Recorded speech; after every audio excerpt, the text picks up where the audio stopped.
Hello dear student, SLM একাডেমিতে তোমাদের সকলকে স্বাগত। আজকে আমরা আপার প্রাইমারি টেটের সোশ্যাল স্ট্যাটিসের পঞ্চম ইতিহাসে ক্লাস করব।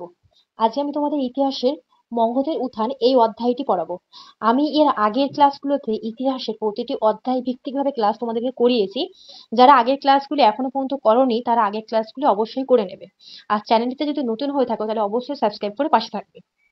চলো শুরু করা যাক আজকের ক্লাসটি। আমরা যেগুলো আগে করবো মগধের উত্থান, তাহলে এই মগধের উত্থান এই সময় পিরিয়ডটা কখন? বলছে আনুমানিক খ্রিস্টপূর্বাব্দ ষষ্ঠ শতকে। এই ষষ্ঠ শতকে অর্থাৎ এই সময় মহাবীর ও বুদ্ধদেবের ধর্ম প্রচারকাল।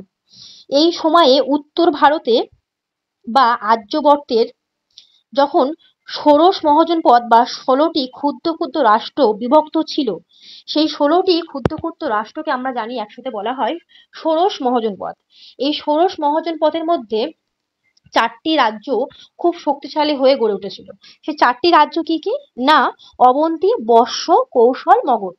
এই চারটি রাজ্যের মধ্যে থেকেও আবার দেখা যাচ্ছে মগধ সব থেকে বেশি শক্তিশালী রাজ্য বা সাম্রাজ্য হিসাবে গড়ে উঠছে।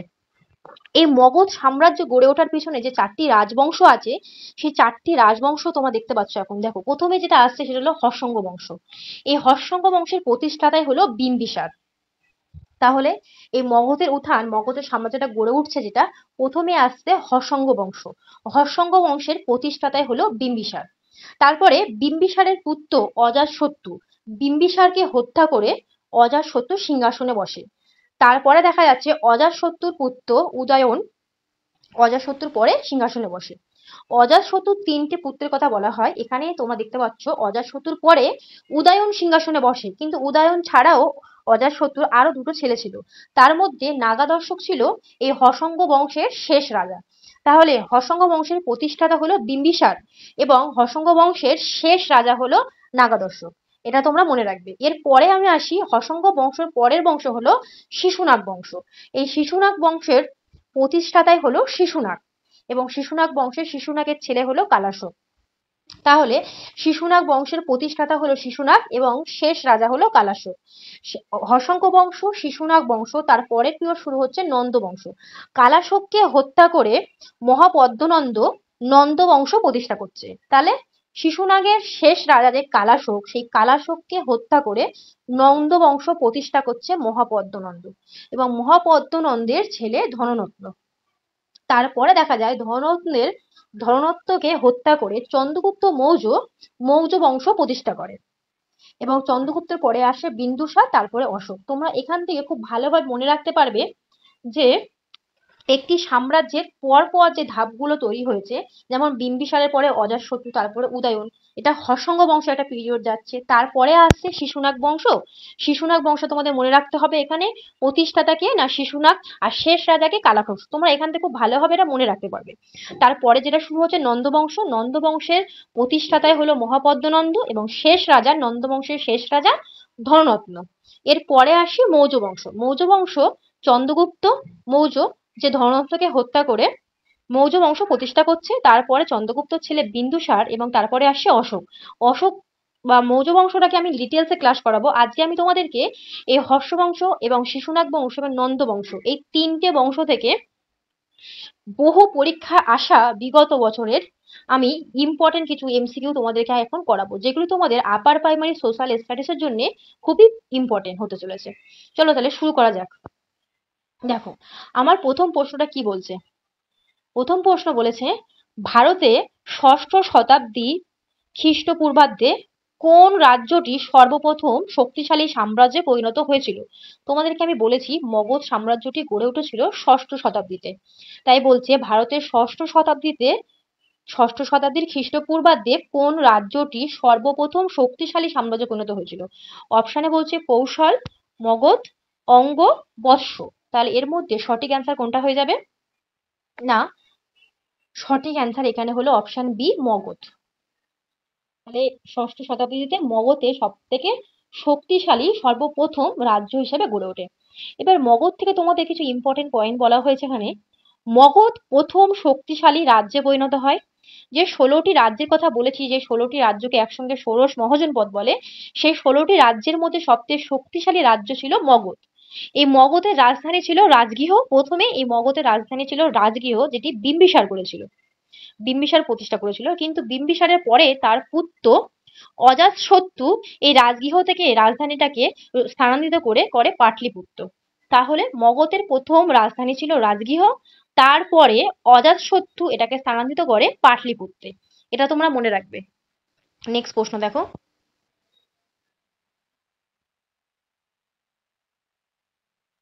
মগধ সাম্রাজ্যের প্রথম উল্লেখযোগ্য রাজা কে ছিলেন? এটাও খুব ইম্পর্টেন্ট একটি প্রশ্ন। মগধ সাম্রাজ্যের প্রথম উল্লেখযোগ্য রাজা কে ছিলেন? অপশনে বলছে বিম্বিসার, অজাতশত্রু, উদয়ন, মহাপদ্ম নন্দ। তাহলে এর মধ্যে সঠিক অ্যান্সার কোনটা হয়ে যাবে? না, 2 এর দাগের প্রশ্নের জন্য সঠিক অ্যান্সার হলো বিম্বিসার। মগধ সাম্রাজ্যের প্রতিষ্ঠাতা ছিল বিম্বিসার, এবং বিম্বিসার হর্ষঙ্গ বংশেরও প্রতিষ্ঠাতা। আমরা পড়েছি একটু। তোমাদের এর মধ্যে থেকে খুব ইম্পর্টেন্ট একটি পয়েন্ট, যেটা এই বিম্বিসারের উপাধি কি ছিল? না, বিম্বিসারের উপাধি ছিল সৈনিক। এটা তোমাদের মনে রাখতে হবে। তিনি বৌদ্ধ ধর্মের পৃষ্ঠপোষক ছিলেন। তিনি কূটনীতি ও বিবাহ নীতি ব্যবহার করে রাজ্য বিস্তার করেছিলেন। নেক্সট প্রশ্ন দেখো, বিম্বিসারের রাজধানী কোথায় ছিল? এটাও একটি ইম্পর্টেন্ট প্রশ্ন। বিম্বিসার প্রথম মগধের রাজধানী কোথায় করেছিল? অপশনে বলছে Champa, B Rajgriha, C Pataliputra, D Kaushambi. তাহলে বিম্বিসারের রাজধানী কোথায় ছিল? না, এখানে সঠিক অ্যান্সার হবে রাজগৃহ, বা যেটাকে আমরা বলি রাজগীর। ইম্পর্টেন্ট পয়েন্টটা কি বলেছে দেখো, রাজগীর, বর্তমানে রাজগীর ছিল প্রাচীন মগধের রাজধানী। তাহলে প্রাচীন মগধের প্রথম রাজধানী ছিল রাজগীর। পরবর্তীকালে অজাতশত্রু রাজধানী স্থানান্তর করে কোথায় করছে? না, পাটলিপুত্রে। নেক্সট প্রশ্ন দেখো, বিম্বিসার কোন ধর্মগুরুর সমসাময়িক ছিলেন? অপশনে বলছে Mahavir, B Gautam Buddha, C Chanakya, D Ashoka. তাহলে বিম্বিসার কোন ধর্মগুরুর সমসাময়িক ছিলেন? না, অপশন বি এখানে সঠিক অ্যান্সার, গৌতম বুদ্ধ। গৌতম বুদ্ধ থেকে আমাদের যেটা মনে রাখতে হবে, বিম্বিসার গৌতম বুদ্ধকে সমর্থন করতেন, তিনি বৌদ্ধ সংঘকে অনুদান দিয়েছিলেন। নেক্সট প্রশ্ন দেখো, 5 দাগের প্রশ্ন বলছে বিম্বিসার কতটি রাজ্য বিবাহের মাধ্যমে যুক্ত করেছিলেন? মানে তিনি কতটি রাজ্য বিবাহের মাধ্যমে যুক্ত করেছিলেন? অপশনে বলছে 2টি, অপশন বি তে বলছে 3টি, অপশন সি তে 4টি, অপশন ডি তে 1টি। তাহলে এখানে সঠিক অ্যান্সার হয়ে যাবে অপশন বি, 3টি রাজ্য। তিনি 3টি রাজ্য বিবাহের মাধ্যমে যুক্ত করেছিলেন। সেই 3টি বিবাহ করেছিলেন তিনি কৌশল রাজকন্যার সাথে, কৌশল দেবী, লিচ্ছবি রাজকন্যা চেলনার সাথে, এবং মদ্য রাজকন্যার সাথে। এই 3জনের সঙ্গে তিনি বিবাহ করেছিলেন। নেক্সট প্রশ্ন দেখো, বিম্বিসারের পরে মগধের রাজা হন কে? তাহলে এবার আসছে বিম্বিসারের পরে মগধের রাজা হন কে? অপশন এ তে বলছে Ajatashatru, B Mahapadmananda, C Udayan, D Shishun. তাহলে এখানে সঠিক অ্যান্সার কোনটা হয়ে যাবে? না, বিম্বিসারের পরে মগধের রাজা হন তার পুত্র অজাতশত্রু। তাহলে অপশন এ এখানে সঠিক অ্যান্সার। ইম্পর্টেন্ট পয়েন্টে বলেছে বিম্বিসারের পুত্র অজাতশত্রু পিতাকে হত্যা করে রাজা হন। অজাতশত্রুর উপাধি ছিল কুনিক। এটাও ইম্পর্টেন্ট। আমি একটু আগে তোমাদেরকে বলেছি বিম্বিসারের উপাধি ছিল সৈনিক এবং অজাতশত্রুর উপাধি ছিল কুনিক। এটা খুব ইম্পর্টেন্ট একটি প্রশ্ন, মনে রাখবে তোমরা। নেক্সট প্রশ্ন দেখো, অজাতশত্রু কোন রাজ্যের সঙ্গে যুদ্ধ করেছিলেন? অপশনে বলছে কৌশল, বি বৎস, সি বজ্জী বা লিচ্ছবি, ডি অঙ্গ। তাহলে অজাতশত্রু কোন রাজ্যের সঙ্গে যুদ্ধ করেছিলেন? এটা একটি ইম্পর্টেন্ট একটি প্রশ্ন। এখানে সঠিক অ্যান্সার হয়ে যাবে অপশন সি, বজ্জী বা লিচ্ছবি। ইম্পর্টেন্ট পয়েন্টে বলা হয়েছে এই যুদ্ধ 16 বছর স্থায়ী হয়। তিনি এই যুদ্ধেতে মহাশিলাকট নামক যন্ত্র ব্যবহার করেছিলেন। তাহলে বজ্জী লিচ্ছবির সাথে যে যুদ্ধটা হয়েছিল, তিনি এই সময় মহাশিলাকাট নামক একটি যন্ত্র ব্যবহার করেছিলেন এই যুদ্ধেতে। নেক্সট প্রশ্ন দেখো, অজাতশত্রু কোন নতুন রাজধানী প্রতিষ্ঠা করেন? অপশন এ তে বলছে রাজগৃহ, বি পাটলিপুত্র, সি পাটলিপুত্র একটা পাটলিগ্রাম, ডি কৌশাম্বী। তাহলে অজাতশত্রু কোন রাজধানী প্রতিষ্ঠা করেন? তাহলে এখানে সঠিক অ্যান্সার হয়ে যাবে পাটলিগ্রাম। এই পাটলিগ্রামটি পরবর্তীকালে পাটলিপুত্র নামে খ্যাত হয়। বা এখানে পাটলিপুত্র, এখানে অপশন একটুখানি ভুল হয়ে গেছে, পাটলিপুত্র পাটলিগ্রাম একই। পাটলি গ্রামটি পরবর্তীকালে নাম চেঞ্জ হয়ে যায় পাটলিপুত্র। তাহলে আমরা দেখেছি বিম্বিসারের সময় রাজধানী ছিল রাজগৃহেতে, এবং রাজগৃহ থেকে অজাতশত্রু কি করছে, তার রাজধানী রাজগৃহ থেকে পাটলিপুত্রতে স্থানান্তরিত করছে। ইম্পর্টেন্ট পয়েন্টে এটা বলা হয়েছে পাটলিগ্রাম গঙ্গা ও সোন নদীর মিলনস্থল। তাহলে এই পাটলিপুত্র কোন নদীর মিলনস্থল, এটাও খুব ইম্পর্টেন্ট একটি প্রশ্ন। গঙ্গা ও সোন নদী, এটা বহুবার এসেছে তোমাদের, যে গঙ্গা ও সোন নদীর তীরে এই পাটলিগ্রাম আছে। পরে বলছে এই পাটলিপুত্র নামে খ্যাত হয়, পাটলি গ্রামটি পরে পাটলিপুত্র নামে খ্যাত হয়। নেক্সট প্রশ্ন দেখো, মগধের ক্ষমতার সম্প্রসারণের কোন ভৌগোলিক কারণ সহায়ক ছিল? মানে মগধের ক্ষমতা বিস্তার হওয়ার জন্য কোন ভৌগোলিক কারণ সহায়ক ছিল? অপশনে বলছে পাহাড়ি অঞ্চল, বি উর্বর সমভূমি ও নদী, সি মরুভূমি, ডি উপকূলীয় অঞ্চল। তাহলে এই 9 থেকে প্রশ্নের জন্য সঠিক অ্যান্সার কোনটা হবে? না, ভৌগোলিক কারণ যেটা ছিল মগধের ক্ষমতার সম্প্রসারণের জন্য, সেটি হলো এখানকার উর্বর সমভূমি এবং নদী এলাকা। তাই 9 দিকের প্রশ্নের জন্য সঠিক অ্যান্সার হলো অপশন বি। ইম্পর্টেন্ট পয়েন্টে বলেছে গঙ্গা সোন চম্পা নদী ছিল কৃষি ও যোগাযোগের সুবিধার জন্য। তাহলে এই গঙ্গা সোন চম্পা নদী, এই তিনটে নদী কিন্তু খুব ইম্পর্টেন্ট, প্রাকৃতিক সম্পদের সমৃদ্ধ এলাকা। এই মগধের চারিদিকটা ছিল প্রাকৃতিক সম্পদে সমৃদ্ধ একটি এলাকা। নেক্সট প্রশ্ন দেখো, 10 দাগের প্রশ্ন বলা হয়েছে মগধের দ্বিতীয় রাজবংশ কোনটি ছিল? আমরা দেখেছি মগধের প্রথম রাজবংশ ছিল হর্ষঙ্গ বংশ। তাহলে এই হর্ষঙ্গ বংশের পরে কোন বংশটা আসছে? অপশন এ তে বলছে নন্দ বংশ, বি হর্ষঙ্গ বংশ, সি শিশুনাগ বংশ, ডি মৌর্য বংশ। তাহলে এখানে সঠিক অ্যান্সার কোনটা হয়ে যাবে? না, মগধের দ্বিতীয় রাজবংশ ছিল সেটা হলো শিশুনাগ বংশ। এই শিশুনাগ বংশের প্রতিষ্ঠাতা কে? না শিশুনাগ। তাই বলছে অজাতশত্রুর পর উদয়ন, পরে শিশুনাগ বংশের উত্থান, মানে নাগাদর্শকে হত্যা করে শিশুনাগ বংশ প্রতিষ্ঠা করে শিশুনাগ। শিশুনাগের রাজধানী রাজগৃহ থেকে বৈশালীতে সরান। শিশুনাগ কি করেছিল? রাজগৃহ থেকে তার রাজধানী বৈশালীতে স্থানান্তরিত করেছিল। নেক্সট প্রশ্ন দেখো, শিশুনাগ বংশের পর কোন বংশ মগধের ক্ষমতায় আসে? এবার আসি শিশুনাগের পরের বংশ। অপশন এ তে বলছে নন্দ বংশ, বি মৌর্য বংশ, সি শুঙ্গ বংশ, ডি কাম্ব বংশ। তাহলে শিশুনাগ বংশের শেষ রাজা কে? না, শিশুনাগ বংশের শেষ রাজা হলো নাগাদর্শ। তাহলে এই নাগাদর্শকে হত্যা করে কোন বংশ ক্ষমতায় আসে? সেটি হলো নন্দ বংশ। তাহলে নন্দ বংশের প্রতিষ্ঠাতা কে? না, নন্দ বংশের প্রতিষ্ঠাতা হলো মহাপদ্মনন্দ। এবার বলা হচ্ছে নন্দ বংশ ছিল মগধের প্রথম বৃহত্তর সাম্রাজ্যবাদী রাজবংশ।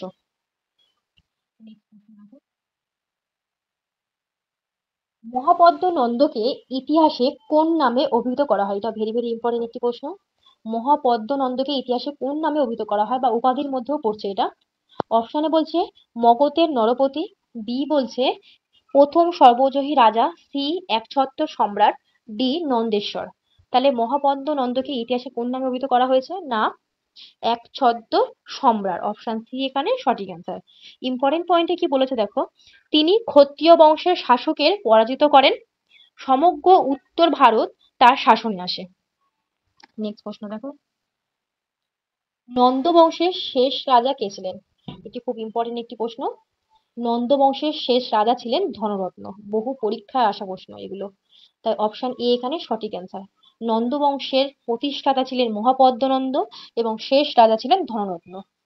ইম্পর্টেন্ট পয়েন্টে বলেছে ধনরত্নের আমলে চাণক্য ও চন্দ্রগুপ্ত মৌর্যের উত্থান ঘটে, তার পতনের পর মৌর্য সাম্রাজ্যের সূচনা হয়। তার মানে এই ধনরত্নের পতনের পরে বা ধনরত্নকে হত্যা করে চন্দ্রগুপ্ত মৌর্য মৌর্য সাম্রাজ্য প্রতিষ্ঠা করে, আর এই চন্দ্রগুপ্ত মৌর্যকে সাহায্য করে একমাত্র চাণক্য।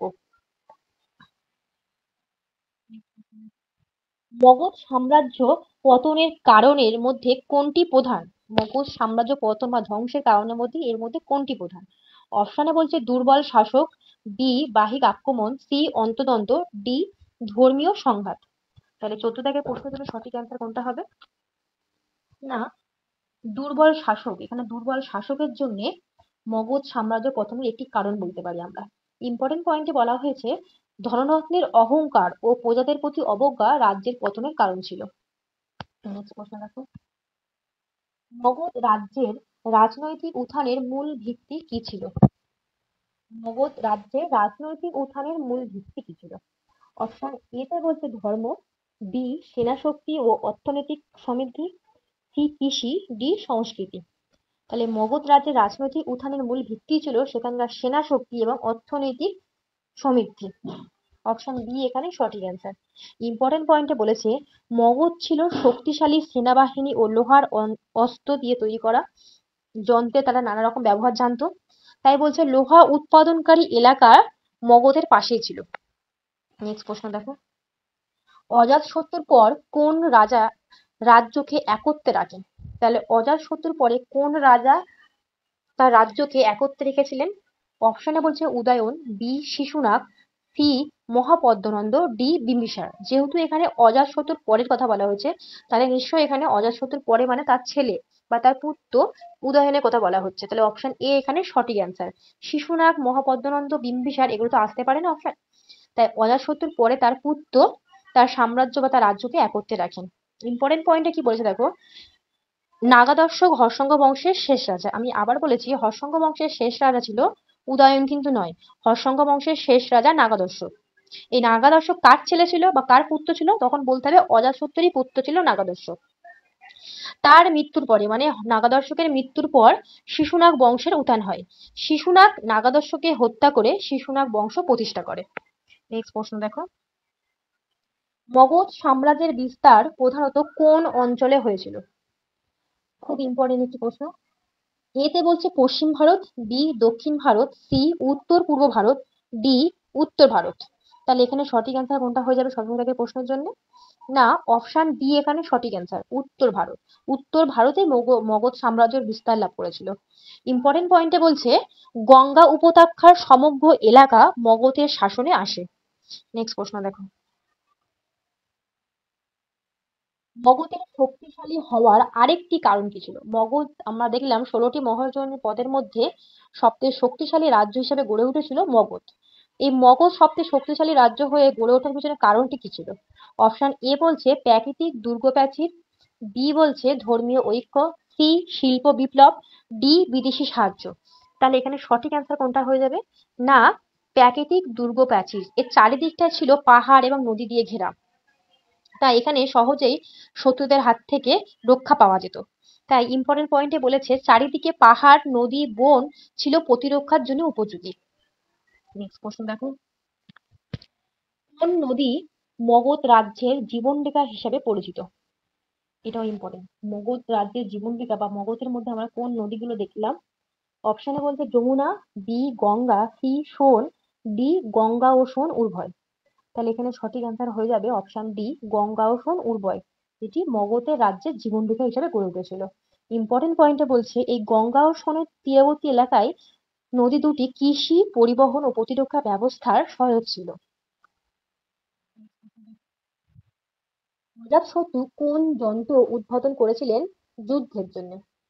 অপশনে বলছে ধনুক, বি মহাশিলাকার, সি রথ, ডি নৌযান। তাহলে পুরীর দিকের প্রশ্নের জন্য সঠিক অ্যান্সার হলো মহাশিলাকার, যেটি অজাতশত্রু ব্যবহার করেছিলেন তার যুদ্ধের জন্য। ইম্পর্টেন্ট পয়েন্টে বলেছে এটি ছিল এক প্রকার পাথর নিক্ষেপের যন্ত্র, লিচ্ছবিদের বিরুদ্ধে ব্যবহৃত হয়েছিল। তাহলে বলেছিলাম একটু আগে যে লিচ্ছবিদের বিরুদ্ধে যখন অজাতশত্রু যুদ্ধ করে তখন তিনি এই মহাশিলাকার ব্যবহার করেছিল। নেক্সট প্রশ্ন দেখো, প্রশ্ন বলছে মগধ রাজ্যের অর্থনৈতিক শক্তির মূল উৎস কি ছিল? অপশনে বলছে সোনা, বি কৃষি বাণিজ্য, সি বিদেশি সাহায্য, ডি কর।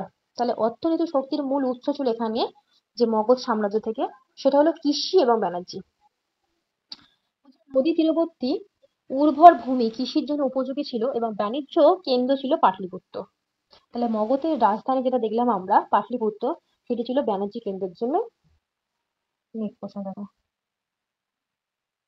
মগধ রাজ্য কোন আধুনিক রাজ্যে অবস্থিত ছিল? তাহলে মগধ রাজ্য বর্তমান কোন রাজ্যের মধ্যে পড়ছে? অপশনে বলছে উত্তরপ্রদেশ, অপশন বি তে বলছে বিহার, সি উড়িষ্যা, ডি ঝাড়খণ্ড। তাহলে মগধ রাজ্য কোন আধুনিক রাজ্যের মধ্যে অবস্থিত? সেটি হলো বিহার, বর্তমানে বিহারে। অপশন বি এখানে সঠিক অ্যান্সার। মগধ বর্তমান বিহারের দক্ষিণ অংশে ছিল। তাহলে মগধটা বর্তমান বিহারের দক্ষিণ অংশে ছিল। এর রাজধানী ছিল রাজগৃহ ও পাটলিপুত্র এই রাজ্য অন্তর্গত। নেক্সট প্রশ্ন, মগধ সাম্রাজ্যকে সর্বপ্রথম সাম্রাজ্যবাদী রাষ্ট্র বলে উল্লেখ করেছিলেন কে? এটা খুব ইম্পর্টেন্ট একটি প্রশ্ন। মগধ সাম্রাজ্যকে কে বলেছিল সর্বপ্রথম সাম্রাজ্যবাদী রাষ্ট্র? অপশন এ তে বলছে Megasthenes, B Kautilya, C Radha Kumud Mukherjee, D Hemchandra Raychaudhuri. তাহলে এখানে সঠিক অ্যান্সার কোনটা হয়ে যাবে? না, 23 দাগের প্রশ্নের জন্য সঠিক অ্যান্সার হলো রাধা কুমুদ মুখার্জি। অপশন সি এখানে সঠিক অ্যান্সার। এই প্রশ্নে তোমরা ভালো করে মনে রেখে দেবে, মগধ সাম্রাজ্যকে কে সর্বপ্রথম সাম্রাজ্যবাদী রাষ্ট্র বলেছিলেন? রাধা কুমার মুখার্জি। এটি খুব ইম্পর্টেন্ট একটি প্রশ্ন। ইতিহাসবিদদের মতে মগধ ছিল প্রথম সাম্রাজ্যবাদী শক্তি। মগধের উত্থান কোন দুটি রাজ্যের পতনের পরে ঘটে? মানে মগধের উত্থান কোন দুটি রাজ্যের পতন বা ধ্বংসের পরে ঘটে বা গড়ে ওঠে? অপশনে বলছে অঙ্গ ও কৌশল, বি বলছে কৌশল ও বর্ষ, সি বর্ষ ও কাশী, ডি অঙ্গ ও বর্ষ। তাহলে এখানে সঠিক অ্যান্সার কোনটা হয়ে যাবে? না, 24 শতকের প্রশ্নের জন্য সঠিক অ্যান্সার হলো অঙ্গ ও কৌশল। অঙ্গ ও কৌশলের পতনের পরে মগধ সাম্রাজ্য বা মগধের উত্থান ঘটে। ইম্পর্টেন্ট পয়েন্টে বলছে বিম্বিসার ও অজাতশত্রু এই রাজ্য দুটি দখল করেন। মগধ সাম্রাজ্যের ঐতিহাসিক গুরুত্ব কি? অপশন এ তে বলছে প্রথম কৃষিভিত্তিক রাষ্ট্র, বি ভারতের প্রথম বৃহত্তর সাম্রাজ্যের ভিত্তি, সি প্রথম বিদেশি আক্রমণের স্থান, ডি প্রথম ধর্মনিরপেক্ষ রাষ্ট্র। তাহলে এখানে সঠিক অ্যান্সার কোনটি হবে? মগধ সাম্রাজ্যের ঐতিহাসিক গুরুত্ব কি আছে? না, এটি হলো ভারতের মধ্যে প্রথম বৃহত্তর সাম্রাজ্য ভিত্তি বা সাম্রাজ্য প্রতিষ্ঠা করে। ইম্পর্টেন্ট পয়েন্ট বলছে এখান থেকে মৌর্য সাম্রাজ্যের জন্ম হয়। ভারতের রাজনৈতিক ঐক্যের সূচনা মগধ থেকেই হয়েছিল। পরে আমি তোমাদেরকে মৌর্য সাম্রাজ্য এবং অশোকের ধর্মনীতি এই ক্লাসটি নেব। আজকের ক্লাসটি এই অবধি। তোমাদের ক্লাসটি কেমন লাগলো অবশ্যই কমেন্টে জানাবে, এবং চ্যানেলটি যদি নতুন হয়ে থাকো তাহলে অবশ্যই সাবস্ক্রাইব করে পাশে থাকবে। দেখা হবে নেক্সট ক্লাসে। সবাই ভালো থাকবে, সুস্থ থাকবে। Thank you.